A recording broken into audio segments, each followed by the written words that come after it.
So welcome students, आज जो हम बात करने वाले हैं that is about the unit 1। जैसे कि आप सब जानते हैं कि हम ये कर रहे हैं रिविजन्स, ये है हमारा रिवीजन पार्ट। अगर आपने अभी तक हमारे इस पूरी डिटेल्स वाइज चैप्टर को नहीं देखा तो प्लीज़ यूट्यूब के लास्ट लिंक में जाएं, आपको एपिसोड वाइज स्टार्टअप होगा। मैं कोशिश यही करूँगा कि हम आपको क्या प्रोवाइड करवा पाएँ। अब हम आपको क्या करें कि आपको पूरा का पूरा जो है वो यूनिट जो है वो पूरा एक्सप्लेन करके दिखा पाएँ। इसके लिए हम लोग क्या करेंगे, हम लोग साथ साथ इसमें वर्किंग करेंगे, यूज़ करेंगे हम पेंसिल्स और सब कुछ जो भी हमारे कीज़ रहेंगी हम उसके साथ स्टार्ट करेंगे। स्टार्ट करते हैं हम अपना यूनिट 1। जिस यूनिट 1 में हम बात करेंगे डेवलपमेंट एक्सपीरियंस। जो हम बात करने वाले हैं सिंपली अगर बात करें तो हम बात करें यूनिट 1 में that is about the development policies and experience. Remind that मैंने पहले भी आपको बताया था कि हम बात कौन सी कर रहे हैं, अबाउट द 1947 टू 1991। हमने कितने स्लॉट्स में डिवाइड किया था, हमने इसको स्लॉट्स में डिवाइड किया था। हमने पहले ही आपको बताया था कि इस बुक को हम अपने जो बुक है उसको 3 डिवाइड में करेंगे। सबसे पहले आएगा हमारा जो portions that is about 1947 to 1991, then 1991 का एक पूरा का पूरा चैप्टर रहेगा, एंड देन 1991 ऑनवर्ड्स कैसा था हमारा। तो अब स्टार्ट करते हैं इसी चैप्टर्स को जल्दी से एक रिवाइज करने के साथ साथ। चलिए शुरू करें। अब अगर हम बात करें इसके साथ तो जो हमारा यूनिट 1 का स्टार्टिंग पोर्शंस है तो इसमें क्या होगा, हम जो ये रिव्यूज़ करेंगे the 2 chapter in this units give an overview of the state of the Indian economy as it was at the eve of independence. तो क्या बता रहा है, ये 2 जो चैप्टर्स हम कवर अप करेंगे जैसे कि आपकी बुक्स में होगा, ये एनसीईआरटी बुक्स हैं। तो कहता है कि स्टेट ऑफ इंडियन इकॉनमी की बात करेंगे जो कि ईव ऑफ इंडिपेंडेंस यानी कि आज़ादी से जस्ट पहले किस तरह से and till after the 4 decade. अब 4 डिकेड का मतलब क्या है, यानी कि आपका 1947 से लेके 1990 तक।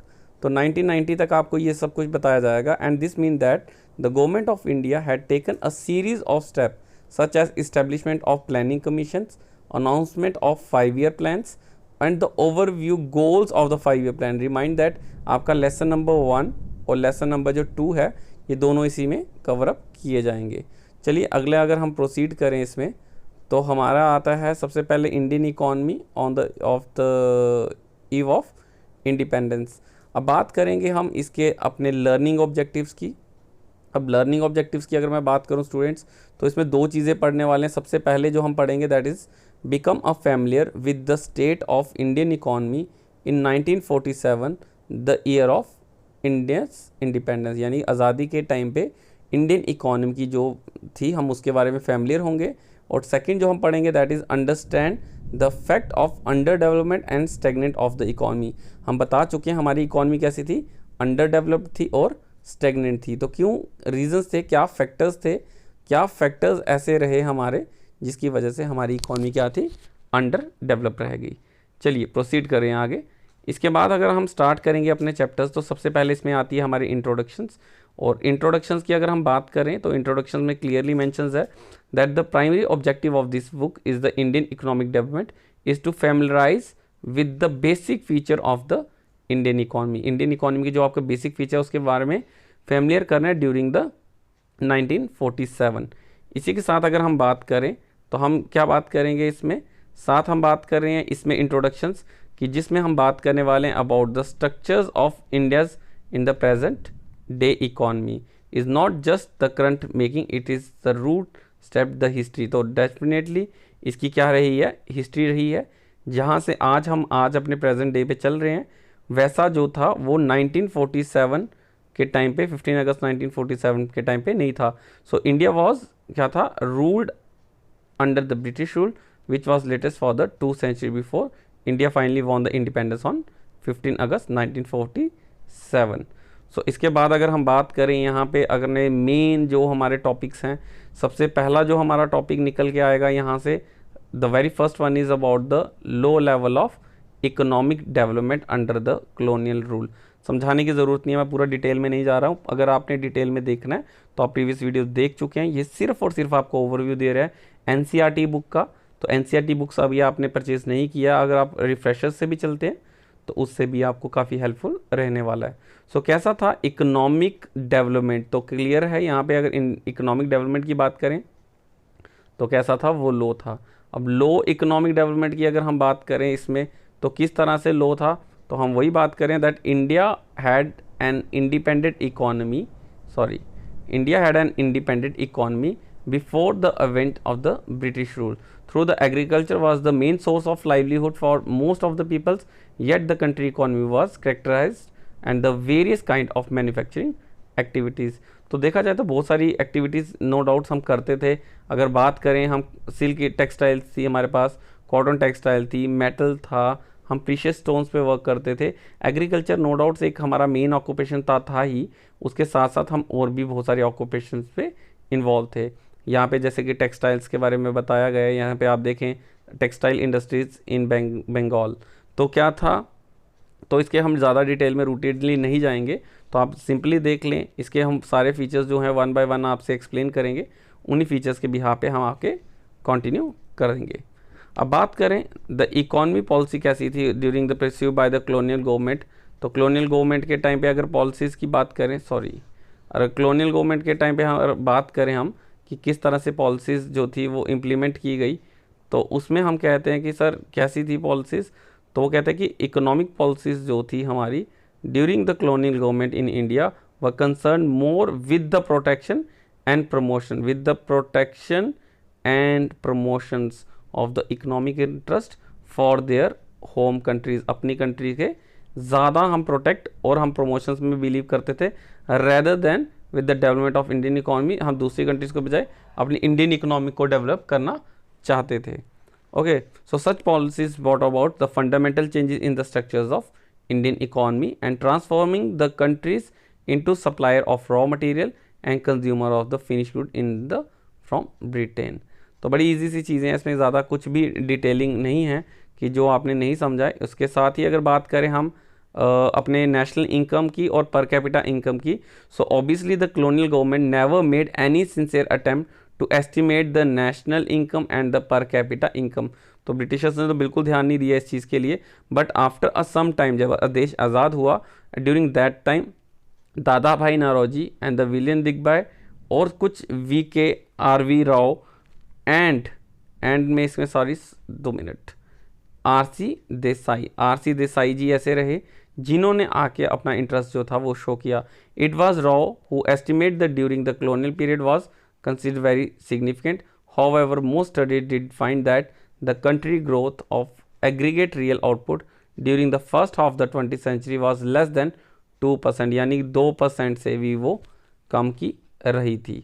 तो ये क्या था हमारा, सिंपली अगर बात करें, मैं इसको वापस करके दिखाऊं अगर आपको, तो हम बात कर रहे थे किसके बारे में, हम बात कर रहे थे अबाउट द लो जो level of economic development under the colonial rule. तो हमारी क्या थी, इकोनॉमिक डेवलपमेंट जो थी वो क्या थी, लो थी, ना ही हमारी उस टाइम पे नेशनल इनकम थी और ना ही जो थी हमारी उस टाइम पे ज़्यादा पर कैपिटा इनकम हाई थी। अब बात करें अगर एग्रीकल्चर सेक्टर की, क्योंकि हमने पहले ही मेंशन किया था कि एग्रीकल्चर सेक्टर सबसे मेन सेक्टर था। So 85% of the population was lived mostly in the village and drive livelihood directly और indirectly from the agriculture sector. इसी चीज़ को इन्होंने क्या दिखाया है, बॉक्स 1.2 में दिखाया है। चलिए बॉक्स 1.2 देख लें। अगर 1.2 की अगर देखें, ये आपको एक पिक्चर दिख रही है यहाँ पे, तो ये क्या दिखाया गया है, यहाँ पे दिखाया गया that is the Indian agriculture stagnate under the British colonial rule. तो किस तरह से देख सकते हैं आप कि किस तरह ये एक्चुअल फिगर्स जो हैं वो ली गई हैं। तो फिगर्स के थ्रू भी हम यहाँ पे अगर समझें इसको, तो हमें समझ आएगा कि किस तरह से जो था उस टाइम की सिचुएशंस बनी होती। तो हम लोग इसी सिचुएशन बात करें agriculture during the pre British India. So the French traveller जो थे that is Bernier describe the 17th century Bengal in the following way. अब किस तरह से है, आप चाहें तो वीडियो को पॉज करके इसको डिटेल में ले सकते हैं, बट CBSE के लिए ये इतना इम्पॉर्टेंट नहीं रहेगा। सो अगर इसके बाद अगर हम बात करें कि इंडियन इकॉनमी को, देन आफ्टर हम बात करते हैं इसके साथ ही कि एग्रीकल्चर कैसा था। तो एग्रीकल्चर की बात करें तो एग्रीकल्चर का during that time the sector continue to experience the stagnant and not infrequently and usually जो था वो क्या था, अनयूजली जो था, जो होता ना पीढ़ीवाद चलता रहता है, उसी सिस्टम से ये था। एग्रीकल्चर प्रोडक्टिविटी की बात करें तो एग्रीकल्चर प्रोडक्टिविटी जो थी वो लो थी, और लैंड सेटलमेंट की बात करें तो ज़मींदारी सिस्टम हमारे यहाँ पे फॉलोअप्स चलता था। और जो रेवेन्यू सेटलमेंट था वही ज़मींदारी सिस्टम आपको पूरा बताया गया है कि ज़मींदारी सिस्टम होता था कि ज़मींदार क्या होता था, क्या डिमोरलाइज करता था, कॉन्फ्लिक्ट रहता था between the tillers and owner of the soil. तो इसी के साथ ये पूरा का पूरा एग्रीकल्चर सेक्टर की बात की गई है। और साथ ही साथ यहाँ पे ये भी मेंशन किया गया है that commercialisation of agriculture crop जो थी वो उनसे ज़बरदस्ती जो थी वो ग्रोन अप करवाई जाती थी। अब नेक्स्ट अगर बात करें इसके वर्कआउट्स की, तो आप प्लीज़ इस पे वर्कआउट ज़रूर करें। अब वर्कआउट क्या होता है, वर्क दीज आउट्स का मतलब है कि कुछ ऐसी चीज़ें जो आपको टास्क दी जाती हैं। सबसे पहला जैसे compare the map of the British India with that of independent India and find out the areas that become the part of Pakistan. So why were those part so important to India for economic point of view. तो इसमें इन्होंने एक चीज़ और बताई है, reference भी आप देख सकते हैं advantage doctor Rajendra Prasad book जो है इंडिया डिवाइडेड। तो इंडिया डिवाइडेड आप बुक जो है बाय डॉक्टर राजेंद्र प्रसाद, उस पर आप गो थ्रू करें, आपको उसके थ्रू भी आपको ये चीज़ देखने को मिल जाएगी। आप वर्क दीज आउट्स में इनको ये चीज़ कर सकते हैं और आपको उससे काफ़ी ज़्यादा नॉलेज भी गेन होगी। सो नेक्स्ट प्रोसीड करें अगर हम एग्रीकल्चर के बाद, तो second one is about the industrial sector. ये रहा हमारा इंडस्ट्रियल सेक्टर। तो अगर हम इंडस्ट्रियल सेक्टर्स की बात करें, इंडस्ट्रियल सेक्टर्स की अगर बात करें, सेकंड पॉइंट था हमारा industrial sector. So as this case of agriculture, so in manufacturing India could not develop a sound industrial base under the colonial rule. तो ये हम ऑलरेडी बता चुके हैं कि उस टाइम पे जो था हमारा क्या था, हैंडीक्राफ्ट इंडस्ट्रीज़ थी। तो हैंडीक्राफ्ट इंडस्ट्रीज़ होने की वजह से जो कि डिक्लाइंड थी, so no corresponding modern industries base has was allowed to come undertake pride of place so long enjoyed to by the farmers. तो नॉर्मली क्या था, हम लोग क्या थे, इतने ज़्यादा डीप नहीं अच्छे थे, स्टेबल नहीं थे अपनी इंडस्ट्रियल सेक्टर्स में भी। और यही था कि हम मोस्टली किस पे डिपेंड करते थे, हम मोस्टली डिपेंड करते थे अपने प्राइमरी सेक्टर्स पे। और प्राइमरी सेक्टर्स भी जो थे वो कमर्शलाइज्ड हो चुके थे। So the private motive of the colonial, the private motive, sorry just a minute. So क्या था, the primary motive of the colonial government behind the policies of systematically decentralizing India was twofold। तो decentralising क्या था कि divide कर देंगे हम countries को और क्या करेंगे, इजीली रूल करेंगे। एक्सपोर्टर की अगर बात करें तो हम ये भी जानते हैं उन्होंने एक्सपोर्टर में क्या किया, importing raw material from the upcoming modern industries in the Britain and second to turn into India in the selling market for the finish product. यानी कि हमारे यहाँ से रॉ मटेरियल लेके और अपने फिनिश प्रोडक्ट के लिए उन्होंने इस चीज़ को मार्केट बना लिया। अब नेक्स्ट प्रोसीड करें, इसके बाद अगर हम बात करें तो हमारी इंडस्ट्रीज़ कौन कौन सी थी, ये आपको सब कुछ डिटेल में हम बता चुके हैं। The next one is about 1.5 here is, अगर चाहें तो आप इसका भी वर्कआउट देख सकते हैं। सो वर्क दीज आउट्स में क्या आता है, वर्क दीज आउट्स में so prepare a list showing where and when other modern industries of India were set up and can you also find out what the basic requirements are for settle up any modern industries. तो आप क्या कर सकते हैं कि आप ये देख सकते हैं कि किस तरह से मॉडर्न इंडस्ट्रीज़ को सेटअप करने के लिए हमें कुछ चीज़ ज़रूरी चाहिए और क्या क्या उसके जो रिक्वायरमेंट्स होते हैं, बेसिक रिक्वायरमेंट्स, और सेटिंग अप ऑफ इंडस्ट्रीज़ को लगाने के लिए क्या रिक्वायरमेंट्स है। अगर आप इसके गो थ्रू जाएंगे तो वो भी आपके लिए हेल्पफुल रहेगा। इसके साथ ही अगर बात करें हम फॉरेन ट्रेड की, तो नेक्स्ट पॉइंट क्या था हमारा, फॉरेन ट्रेड। तो फॉरेन ट्रेड कैसा था हमारा, नो डाउट्स हमारा एक्सपोर्ट जो था ग्रेटर देन हमारे किससे था, इंपोर्ट से। यानी कि हम एक्सपोर्ट ज़्यादा करते थे, इंपोर्ट हम कम करते थे। और ये भी हम अच्छे से जानते हैं इस चीज़ को लेके कि अगर हम बात करें फॉरेन ट्रेड की, तो हम मोस्टली फॉरेन ट्रेड में एक्सपोर्ट्स क्या करते थे, तो हमारा एक्सपोर्ट होता था रॉ सिल्क, कॉटन, वूल, शुगर, इंडिगो, जूट एक्सेट्रा।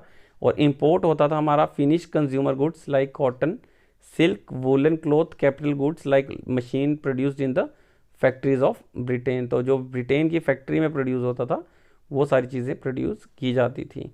इसके साथ ही अगर बात करें हम नेक्स्ट जो फॉरेन ट्रेड की हम डायरेक्शंस की, तो मोस्टली जो हमारा होता था अलाउड अ फ्यू कंट्रीज़ के साथ ही था।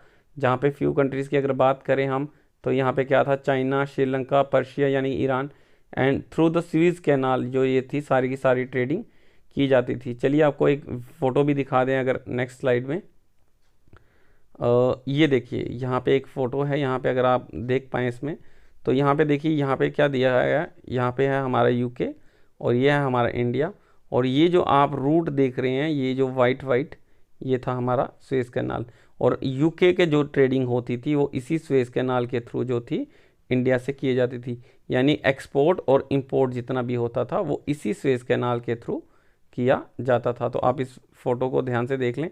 तो अगर मैं इसका पिक्सलेट्स बढ़ा दें तो आप प्लीज़ इसको एक दफ़ा ज़रूर देखें, तो आपको इससे पता चल जाएगा trade through the Suez canal. So Suez canal is an artificially waterway running from north to south across the isthmus of Suez in northeastern Egypt, and it connect ports set on the Mediterranean Sea with the Gulf of the Suez and arm the Red Sea। तो बहुत सारे roots जो थे ये जोड़ते हुए आता था। यहाँ पे मेडिटेरियन सी दिख रहा है, सो यहाँ पे आपको रेड सी दिख रहा है, अफ्रीका से होते हुए पोर्ट सेट दिख रहा है, तो अरेबियन सी से होते हुए ये इंडिया तक पहुँचता था।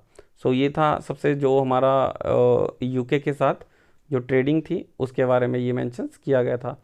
अगर आप इसके बारे में भी वर्क दिस आउट करना चाहते हैं तो आपके पास बड़ा अच्छा prepare a list of items that were exported from and imported into India during the British rule. तो आप इसके एक वर्कआउट भी देख सकते हैं। तो ये आपका होम टास्क है, अगर आप करेंगे तो ज़्यादा हेल्पफुल रहेगा। तो ये चीज़ें आप ज़रूर एक दफ़ा ट्राई करें। इसके बाद अगर बात करें हम डेमोग्राफिक कंडीशंस की, तो डेमोग्राफिक कंडीशंस भी आप लोग सब जानते हैं that various detail about the populations of British India that first collected through the census in 1881। तो फर्स्टली सेंसस 1881 में हुआ था, तो जिसके थ्रू इन्होंने क्या था पूरी जो डेमोग्राफिक प्रोफाइल जो थी हमारी कलेक्ट की थी। तो क्या थी हमारी डेमोग्राफिक प्रोफाइल, आइए देखते हैं। So before 1921 so before 1921 India was the first stage of demographic transactions. तो 5 डिफरेंट स्टेजेस थी, जिसमें से सबसे पहले 1921 में हम फर्स्ट स्टेज में थे and second stage of the transaction began at the 1921। However neither the total population of India not the rate of population growth this was a very high. तो दोनों क्या थी, हाई रेट थी, जो birth rate था ये सब कुछ हाई था। ये आपको सारे पॉइंट्स आपको क्लियर मेंशंस किए गए हैं। दूसरी अगर बात करें मोर्टेलिटी रेट की, यहाँ पे सेकंड पॉइंट है that is about the mortality rate.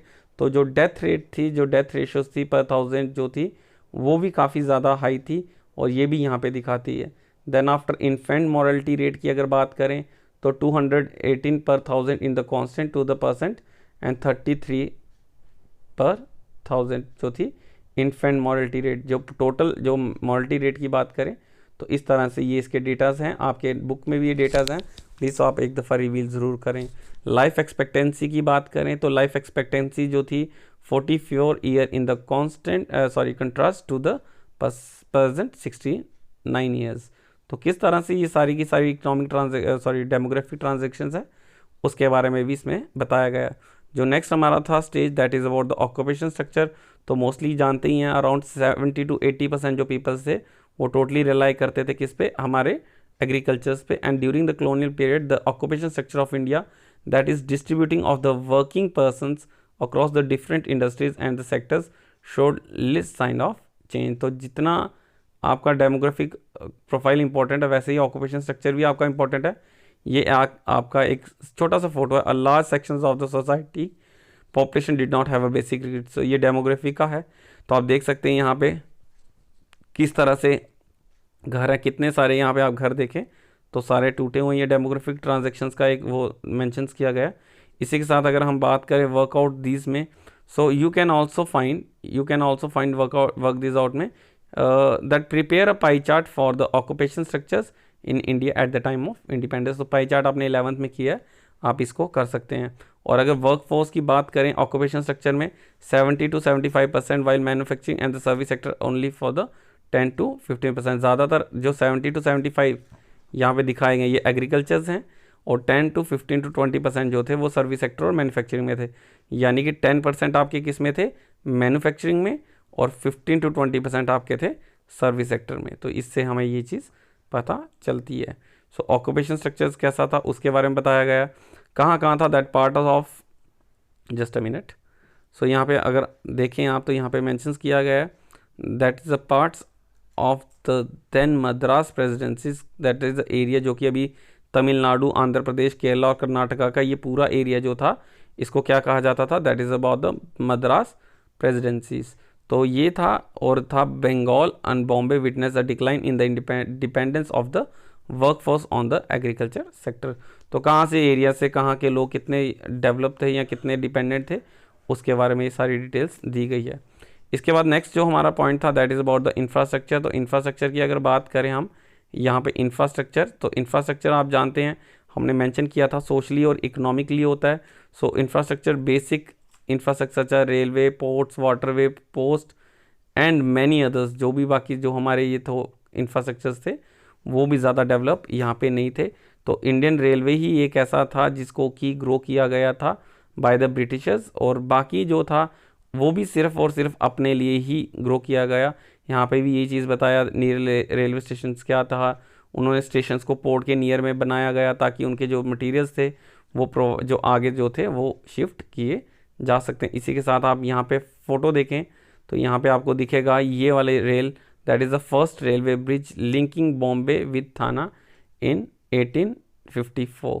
तो ये देखिए यहाँ पे फ़ोटोज़ भी वही पुराने फ़ोटोज़ दिखाए गए हैं जहाँ पे आपको देखने को मिलेगा कि किस तरह से ये फर्स्ट ब्रिज था जो बॉम्बे और थाने को 1854 में यूज़ किया जाता था बाय द ब्रिटिशर्स। और ब्रिटिशर्स ने रेलवे बनाई थी कनेक्टिविटी जस्ट अपनी चीज़ों को फुलफ़िल करने के लिए।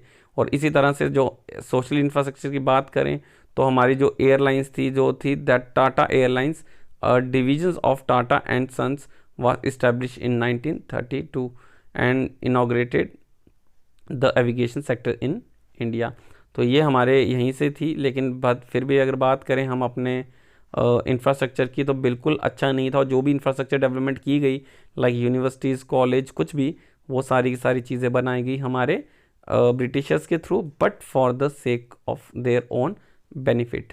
तो अगर वर्क दिस आउट की बात करें सो क्या कर सकते हैं आप इसमें, there is an perception still going around that in many ways the Britishers administration in India was quite beneficial। These perceptions जो थी कैसी थी, need and informed debates, how would you look at this, जो perceptions थी कैसे argument करें, आप बताएं अपने ऑडियो मैसेज के थ्रू कि क्या वो सही था या गलत। सो अपार्ट फ्रॉम दिस अगर हम बात करें इसके नेक्स्ट स्लाइड्स पे, तो नेक्स्ट स्लाइड्स हमें कंक्लूजन्स की तरफ लेके जाता है। सो कंक्लूजन्स क्या कहता है कि किस तरह से थे Indian economy by the time of Indian economy. Let me zoom it more.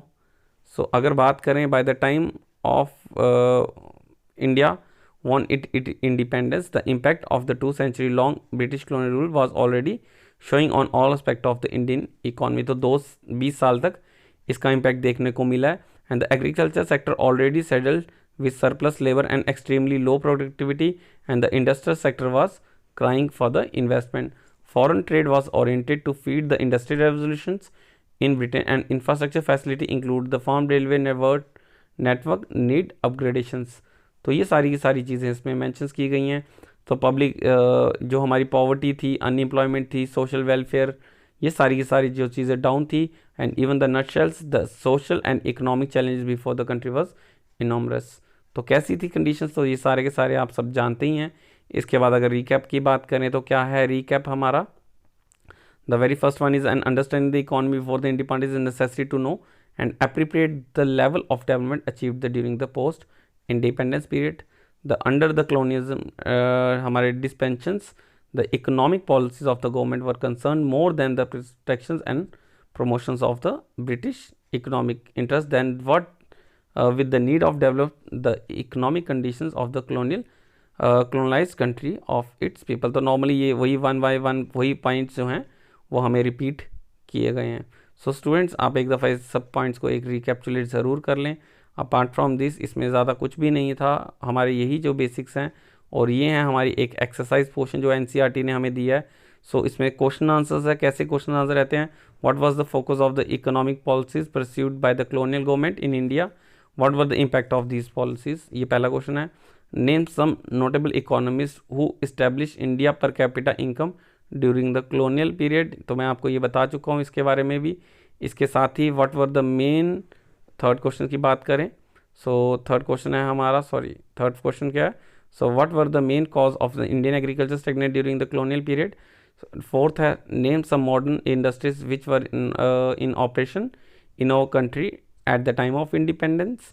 What was the two fold motive वही था प्रोटेक्शंस और प्रमोशंस ना behind the systematic deindustrialisation effected by the British in pre India Sixth is there, the traditional handicraft industries were ruined under the British rule. Do you agree with this review?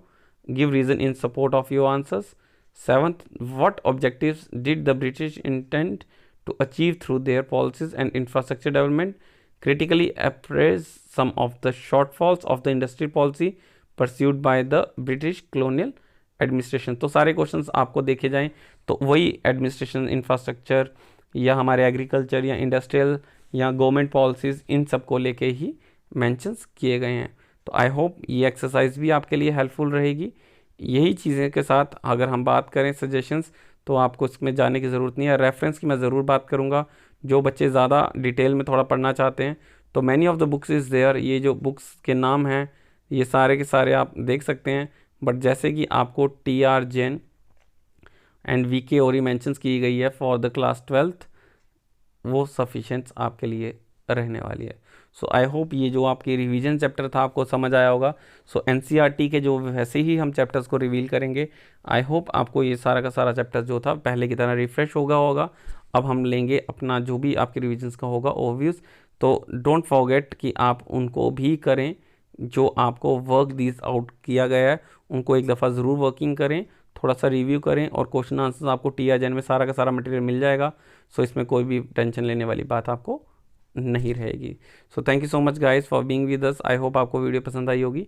So please share करें ताकि और भी बच्चे इस चीज़ का benefit ले पाएँ। Thank you so much. Till then, bye bye.